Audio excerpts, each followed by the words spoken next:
улсын хөгжлийн гол түлхүүр мэрэгжилтэй залуусын гарт байна.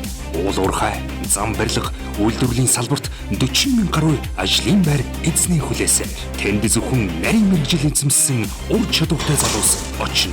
Гагнуур, цахилгаан, сантехник, өрг угсралт, мужааны мэрэгчлэр мэрэгжлийн шилдэгүүд хэрхэн бэлтгэгдэж байгааг харуулах ур чадварын уралдаан нэвтрүүлгийн энэ удаагийн дугаард мужааны мэрэгчлэр суралцж буй 5 залуу мэдлэг чадвар, ур ухаан, авхаалт самбаг сорин өрсөлдөнө. Тэдэнд эрч хүч, урам зориг, алсын хараа том зориг бий. Ялалтын төлөө 5 залуу ур чадварын уралдаан нэвтрүүлэг үзэгч танд хүрч байна.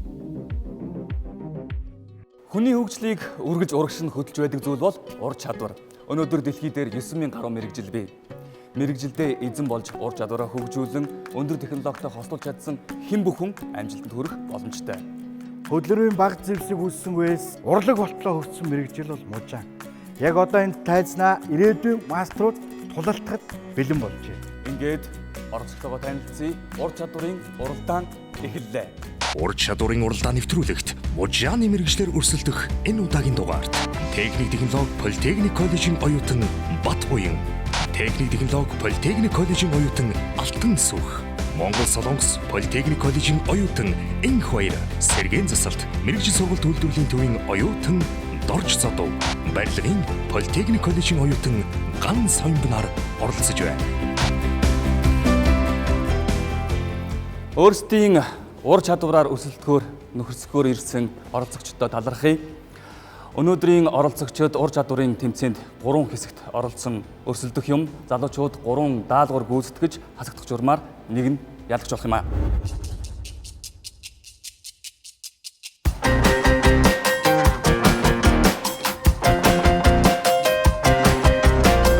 Ур чадварын уралдааныг шүүн явуулах хариуцлага бөгөөд хүндтэй үүргийг хүлээн авсан шүүгчдийн бүрэлдэхүүнийг одоо танилцуулъя.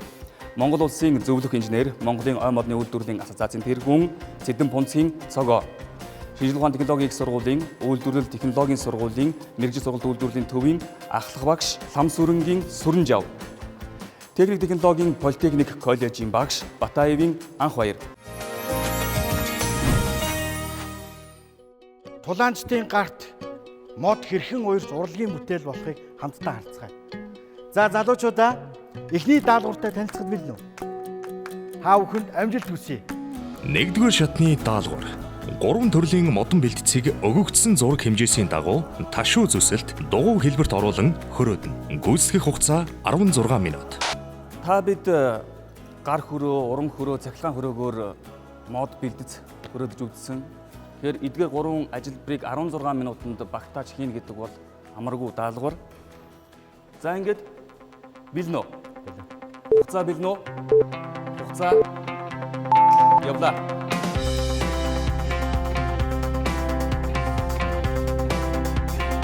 Ер нь зүгээр мужааны мэрэгжлийг бодоход аливаа ямиг босгоод юм болгочдөг. Дорж Зодовын хувьд сонсголын бэрхшээлтэй мужаан залуу манай чадварлаг өрсөлдөгчдийн нэг. Даалгавар эхлэхэд жоохон сандарчлаа. Даалгавар эхлээд явцдаа нэг сандрах юм байхгүйсэн. Дэлхийд дахна уламжлалт гар урлалаас сонгодог хэв маяг загвараар баяжиж хөгжиж байгаа мужааны мэрэгжлийг сонгосон залуус ур чадвараараа өрсөлдөнө. Заавал мод гэхгүй бусад материалаар ч гэсэн тэрний илүү надад амьдралд хэрэгтэй л гэж бодож мужаан байсан. За нэгдүгээр даалгаврын бол 3 хэсгээс бүрдэж исэн. Эхний хийх гүйцэтгэл нь Ташуу тайралт байсан.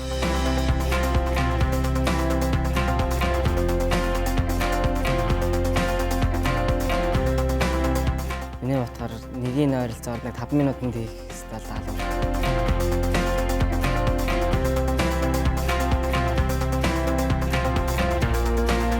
Хоёрдугаар ажилбар бол ном тайралт.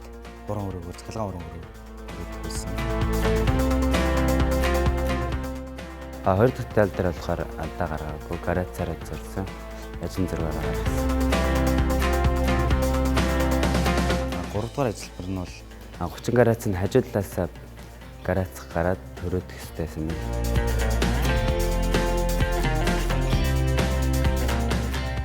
орон нарийг ухлаад хэмжээ алдахгүй гүйцэтгэх нь одоо дараагийн шатнд бэлдэх бүтээгдэхүүний одоо үнд суурь болох учраас одоо залуусаа нэг ч алдаа гаргаж болохгүй шүү. Цаг дуслаа. Шүүгчд дүнгээ тавих шийдвэрлэх мөч.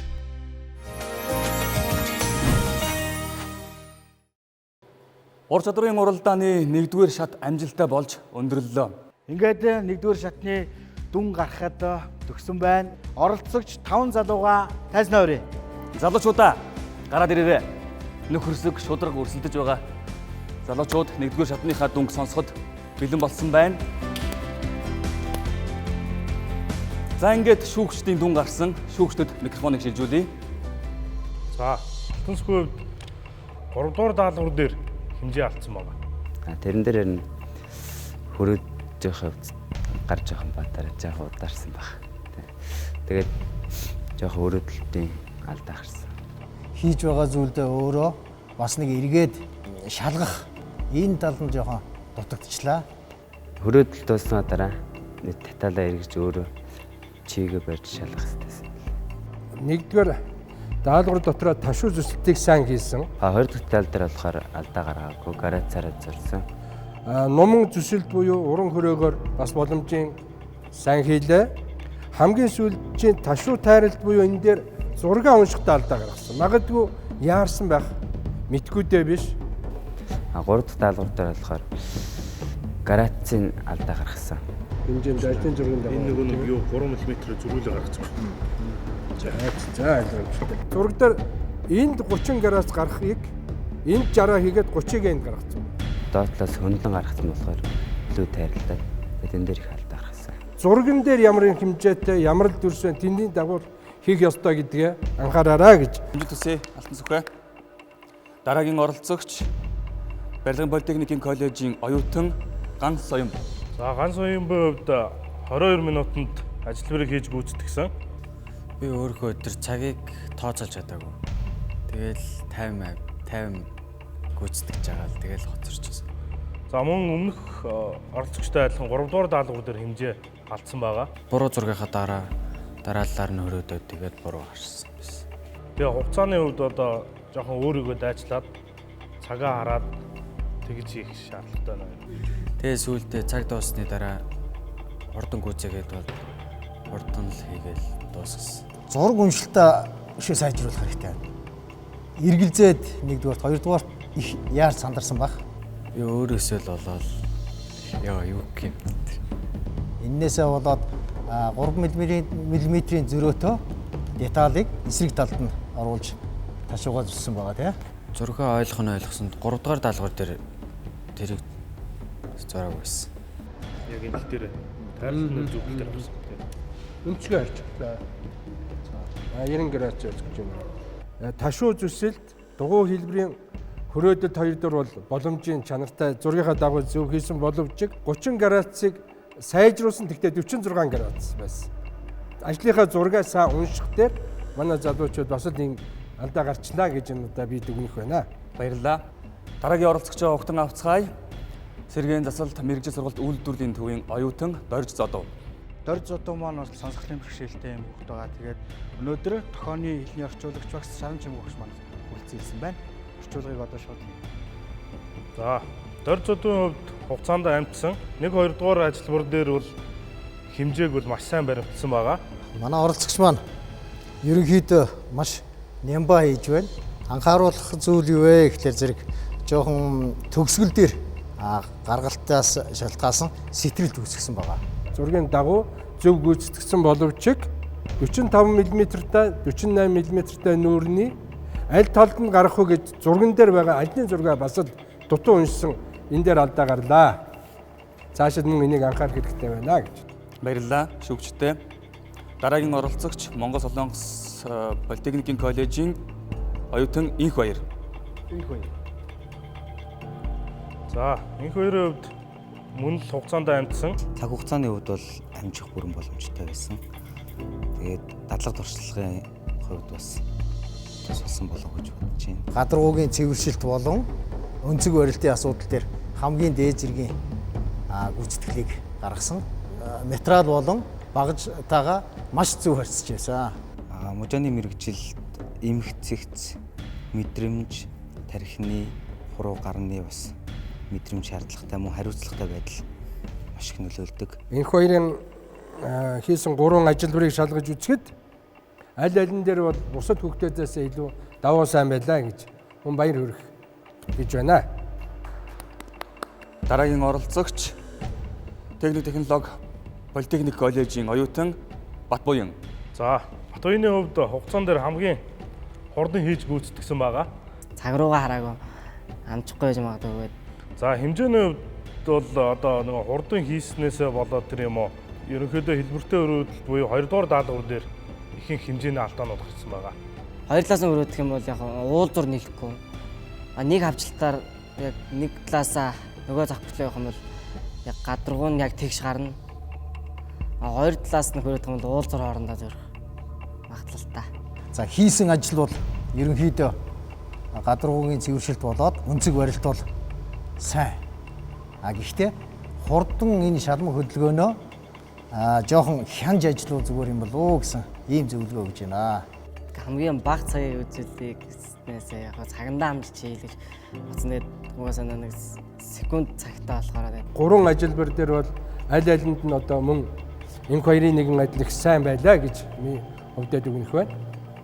Баярлалаа шүүгчтэй. Эдгээр 5 оролцогчдоос шүүгчдийн жигсаасан онооны дагуу 2 нь хасагдаж 3 нь тэмцээний цааш нь үргэлжлүүлэх юм аа. За ингээд шүүгчдийн оноог хамтдаа бүгдээрээ сонирхох цаг ирлээ. 1-р шатны ялагчид тодорлоо. Оролцогч Батбуян 8 оноо, Дорж Зодов 7 оноо, Энх хоёр 6.5 оноо, Алтан сүх 6 оноо, Ган Соёмб 5.5 оноо авч хамгийн бага оноо авсан Алтан сүх Ган Соёмб нар тэмцээнийг орхиж байна. Тийм ээ, дэлхийн ур чадварын дараагийн аваргууд энд өрсөлдөж байгааг үүсэхгүй. 2 дугаар шатанд давтаа морилно. Тэгэхээр бид 2 дугаар шатныхаа даалгаврыг үзэгч та бүхэнд танилцуулъя. Оролцогчид эхний шатанд хийсэн 3 бэлтцээ одоо хавтгай хэлбэрийн жаз буюу 2D болгон хийх юм. 2 дугаар шатны даалгавар. Оролцогчид 1-р шатанд хийсэн бэлтцийг ашиглан өгөгдсөн зураг төслийн дагуу модон жаз урлана. Даалгавар гүйцэтгэх хугацаа 30 минут. За, залуучуудыгаа даалгаварт нь оруулъя. Хугацаагаа явуулж эхлэв. Залуучуудаа бэлнэ үү? цаг явлаа.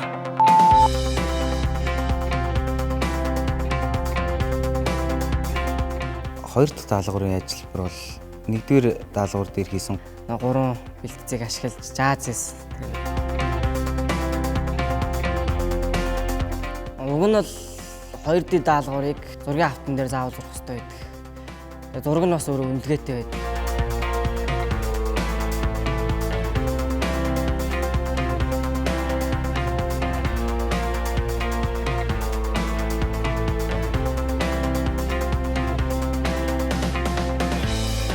Номоор дэстаа тийм дугуй хэсгийг бол тийм өглөөр гаргаж байгаа тохиолдолд заавал зураг зурсан байх ёстой. За, сэргийн засалд мэргэжил сургалт үйлдвэрлэлийн төвийн оюутан Дорж Зодов гүйцэтгэлээ тунч нямба хийж байна. За, харж байхад бол мужааны мэргэжлийг одоо улсын аваргын тэмцээнд бол ширүүн өрсөлдөгч байсан гэж би бол багшаас нь сайн сонссон. Ямарчсан ажилбаруудаа хийсэн.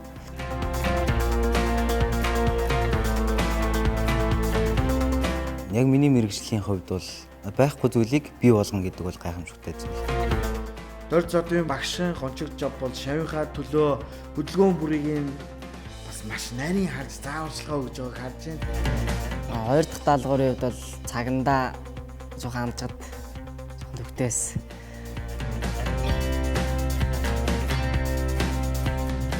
Цаг дуусах тунд өгчээ.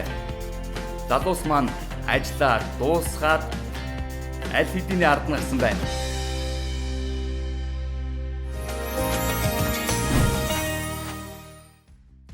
Тийм ээ, ур чадварын уралдаан үнэхээр өрсөлдөөнтэй 2 дугаар үе өнгөрлөө. Тийм ээ, энэ цомын төлөө 2 оролцогч шигшээ шатанд шалгаран үлдэнэ. Ингээд энэ шатнаас хэн хасагдсныг дараагийн шатнд хэн үлдэж байгааг хамтдаа сонирхъя.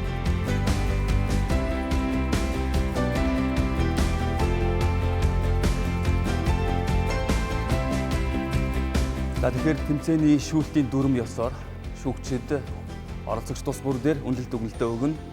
Шүүгч та бүхэнд микрофоныг шилжүүлж байна. За баярлалаа. Гуруулаа ерөнхийдөө аврынхаа хэмжээнд дээр бас ажлын зургаа бас сайн уншаагүй юм уу? Тэрнээсээ болоод ерөнхий аврын хэмжээндээ бас нэлээд алдсан байна. За авар хэмжээ өндөр нь байна штэ. 661 байх хэвээр. 66. 660. За 3 оролцогчийн маань гуруулаа ер нь энэ тэнцүү байлаа. 402. 400 яхаас 402. Батуйн арай илүү байлаа. Гэхдээ алдаа гаргасан. 3 дахь эд анги дээр нөгөө жазны ховлыг, доголыг хоёр талд нь буюу нэг талд илүү гаргасан байна гэж. Шилний хөвлийг ажлын зураг жоохон буруу ойлгоснаас жоохон буруу талд хийсэн байсан. Алдаа гэвэл. 2 болсон шүү дээ. Яг ч 2 болсон үү те. За бусад хоёр оролцогчийн хувьд бол ерөнхийдөө босон мөн гэж маш сайн оролцсон. За гурууланд нь баяр өгье. Бид нар ажилчин хүн гэдэг чинь инженерийн гаргаж өгсөн юмыг л яг зургийн дагуу хийх ёстой. Тэр чинь техникийн дүрм журамтай цаана тооцоодоо зургаал жоохон алдахад л алдаа гардаг. За дотор талдаа ийм зөрхийн нийлчээд 1 мм заалтай. Хажуудаа хангаж байна тийм. Хоёр талтай бас нүхний хэмжээ яриад байна. Ажлын зургийн дагуу бүх юмаа гүйцэтгэх ёстой. Мэргэжээлтэй ажилчин гэж энүүгээрээ онцлог байд юм шүү гэж онцолж додотгож илмээр байна. За ингээд шүүгчдийн их урт хугацаанд нэгтлэн байж гаргасан оноог бүгдээрээ сонирхъя. 2 дугаар шатны шалгаруулалтанд Батуйн 16 оноо, Энх 2 1110 оноо, Дорж Зодов 1010 10 оноо авч ганцхан онооны зөрүүгээр Дорж Зодов тэмцээнийг орхиж байна.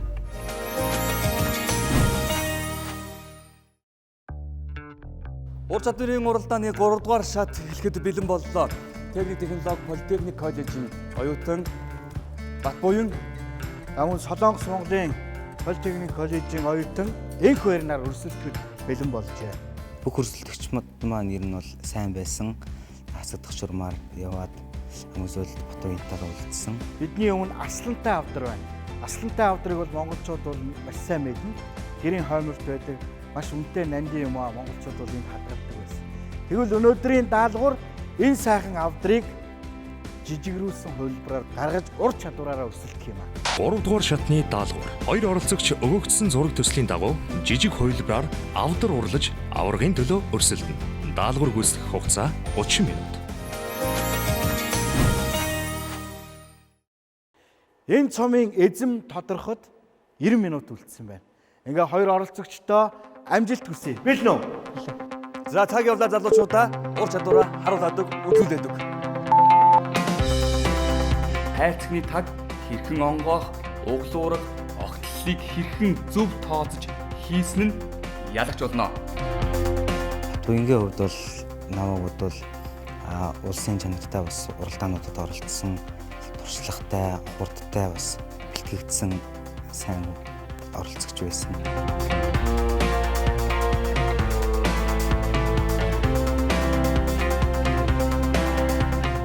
3 дахь даалгаврын ажилбараас хүнд юм гэвэл материал нэмэгдэх тусам ажилбар нь жоохон хүндэтнэ.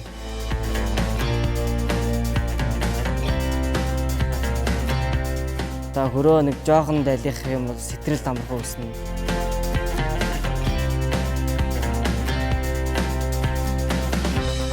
Модтой холбоотой зүйлс гэдэг юм бол их өргөн том цараг үрийг хамаарна. Мэргэжилтэй ажилчид өөртөө ажлын байрыг бий болгож чадна. Энэ бол ажил мэргэжлийн үнцийг өөртөө оруулж байгаа насан туршийн хөрөнгө оруулалт юм. Доод уулныхаа яг хувлыг ухаад хамгийн сүүлд дээр тайралтыг хийсэн.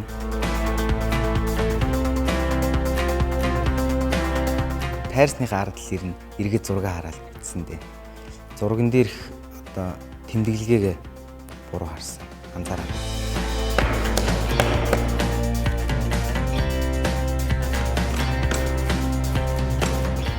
манай аав можаа хийдэг. Тэгээ би өөрөө сургуульд байхын надад технологийн хичээл гэж ордог. Техникийн загварын уралдаан гэдэг. Энд би усан онгоц монгос хийдэг байсан.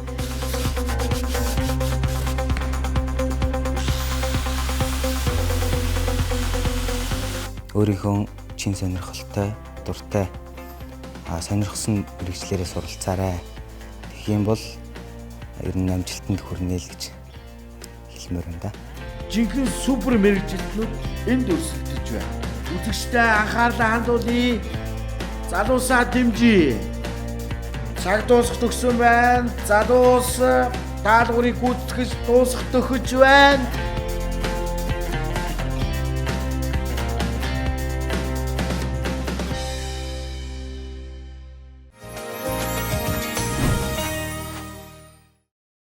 Ур чадрын уралдааны шийдвэрлэх мөч буюу 3 дугаар хэсэг 3 дугаар даалгавар дөнгөж сая дууслаа.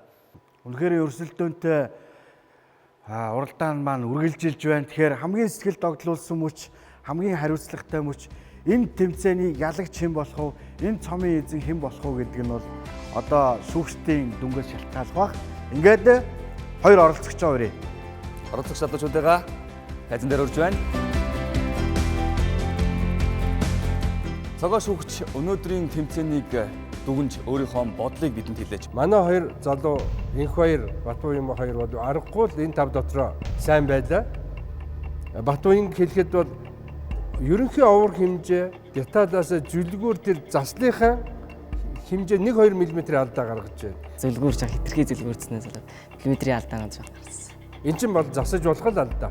Дараагийн ажиллагаанд дараагийн өөртөө сургамжтай энх хоёрын хувьд бол авдрынхаа ёроолыг хийхдээ дөрвөн талд нь ховлд оруулах байсан бол задлаад гүйлэх маягаар хийсэн учраас энэ оноо нь хасагдсан шүү. Энийг бас анзаараарай. Хайрцагийнхаа углуургыг бол ерөнхийдөө гайгүй хийсэн. Яг уулын хийхдээ ажлын зургаа жоохон буруу уншиж нэг талыг нь одоо сугалж авдаг мэгээр хийсэн. Тэгэхээр нөгөө мөнд ярьдгаар ажлын зургаад сайн харах, ойлгох асуудалд анхаарал тавих хэрэгтэй байна гэж оролцсон залуучуудаа бүхэндээ ажлын амжилт хүсье.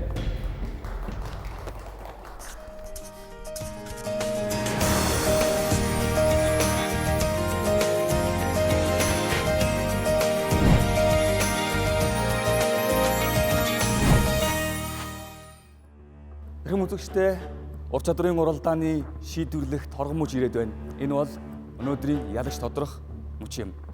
Мэргэжилдээ эзэн болж ирээдүйд чадварлаг боловсон хүчин болох 5 залуучууд өнөөдөр өрсөлдөж шилдгийн шийдгээр шалгарсан 2 залуугийн дүнг одоо та бүхэнд танилцуулъя. Монгол Солонгос политехникийн коллежийн оюутан Бат жаргалын энх хоёр 906 оноогоор шалгарсан байна. Баяр хүргэе. Техникийн политехник коллежийн оюутан Намсран Батбаян 1156 оноогоор ялагчаар тодорчээ. Баяр хүргэе. Тэгээ Батбаян энэ удаагийн ур чадрын уралдаан тэмцээний цомын эзэн боллоо. Баяр хүргэе.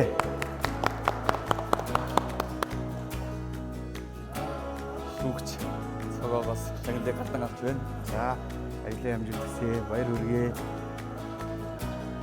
За мөн ур чадвараар энэ тэмцээн өрсөлдөж 2 дугаар байранд орсон энх хоёртаа бас талархлын дурсамжийг гардуулъя. За тэгээд нэвтрүүлэгт оролцсон талархаж бас та бүхэн талархал дурсамж гардуулж байна. Баяр хүргэе. Чи үргэлж бусдаас төрөнд алхъя гэвэл өөртөө итгэлтэй мэрэгжлийн зөв сонгосон байх нь чухал. Мэрэгжлийн боловсролын салбарт бэлтгэгдэж байгаа залуус яг ийм давуу талыг өөрсдөө бий болгожээ. Ур чадвараараа илүүрхэн өсөлдсөн залуус тань баярлалаа. Мэргэжлэн бусдад харуулж чадлаа. Амжилтын оргилоод улам эрчтэй тэмүүлж ялалтын оргилын эзэд байх болтугай. Тэмцээнд оролцсон бүх хүүхдүүдтэй тэмцээнийг үнэн бодисоор шүүлж өгсөн багш нартай мэргэжилтнүүдтэй бүгдээр нь талархал дэвшүүлье. Ингээд дараагийн дугаар хүртэл баяртай. Та бүхэнд ажлын амжилт хүсье.